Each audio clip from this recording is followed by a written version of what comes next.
For standard eyes, follow these application techniques. Start by applying rose gold as the base on the eyelid. Apply Dusty Rose in the crease using the eye crease brush. Using the eye smudger brush, apply this same shade to the lower lash line for a smoky look. Highlight the inner corner of the eye and brow bone with Blossom. Blend with a clean brush. Line the top lash line with deep brown eyeliner.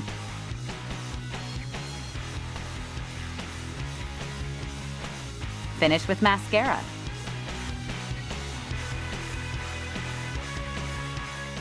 Sweep Rosy Nude blush on the apples of the cheeks, working out toward the hairline.